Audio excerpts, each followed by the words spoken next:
Buzzing bees. One summer evening, Thomas had finished work on his branch line. He had had a busy day, but he didn't mind.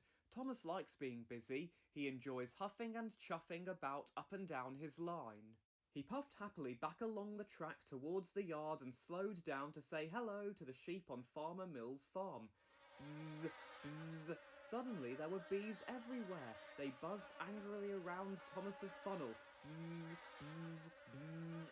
They buzzed around Thomas's coaches, Annie and Clarabelle too, and flew in and out of their open windows. Thomas was annoyed. "Peep, peep," he said. "Go away! Buzz off!" Those bees were a real nuisance. They buzzed all around the engines as they steamed past that same part of the track.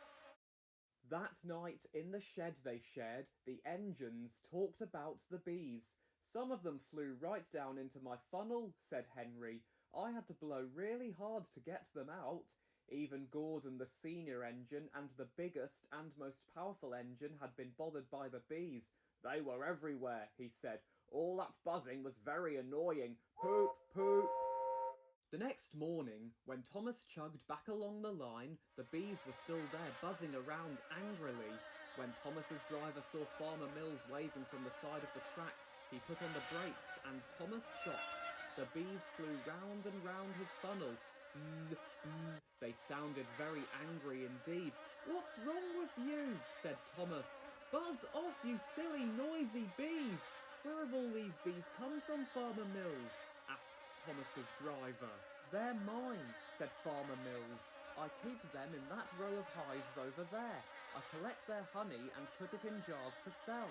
The bees are usually very quiet and happy, but they are very worried and angry just now because a large tree branch fell on their hives and damaged them. The bees all flew out of the hives and are in a bit of a panic. That's why they sound so angry. I've tried to calm them down and get them into the new hives I've made for them, but they are very frightened and they won't go in. That's why they are buzzing around everywhere. They're upset." Thomas's driver nodded and took off his cap to wave it at the bees that buzzed and hummed around his head. "The bees are a nuisance," he said. "Our passengers have been complaining about them. They even buzzed around Sir Topham Hatt's top hat. He wasn't very pleased." "I know," said Farmer Mills, "but I don't know what to do. I keep the bees calm and happy in the same way that all beekeepers do. I puff some smoke into the hives to keep them quiet, but the machine that I used to make the smoke was broken when the tree branch fell on the hives. Without it, I can't make smoke to calm the bees." Thomas had an idea of how he could help Farmer Mills.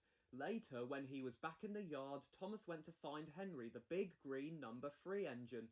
"Are those bees still causing trouble on the line?" asked Henry, who was a bit nervous and didn't like them buzzing around him. "Yes, they are," said Thomas. "I think I know how to stop them, but I need your help." Thomas told Henry what Farmer Mills had said. "Farmer Mills needs smoke. Lots and lots of it," said Thomas. "You're good at making smoke, aren't you, Henry? Will you come with me to the farm and make lots of smoke to calm the bees?" Henry was fed up with the bees buzzing around, so he agreed to help. Henry and Thomas puffed off along the line again and stopped close to the beehives. Henry puffed and puffed, working hard to blow out as much smoke as he could. Soon there was smoke everywhere, and it had an amazing effect on the bees. As they flew through the smoke, the bees slowed down and were much quieter. Soon their angry buzz buzzing stopped, and they just hummed quietly. "Well done, Henry," said Farmer Mills. "Thank you, Thomas." Farmer Mills soon got all the bees safely into the new hives.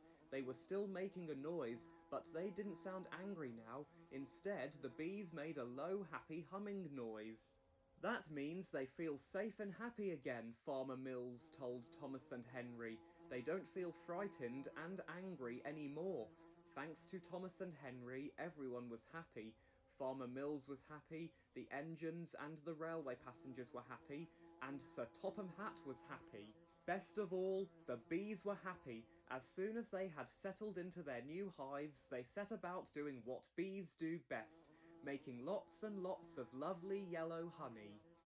A few days later, the engine drivers and firemen felt happy too when Farmer Mills went to visit them at the big station. He brought some jars of golden honey to say thank you for their help. "Thank you for your good idea, Thomas," said Farmer Mills. "Peep, peep," said Thomas, who is always glad to help. "Thank you, Henry, for making all that smoke," said Farmer Mills. Henry felt proud. He blew out a little puff of smoke. "Peep, peep," he said happily.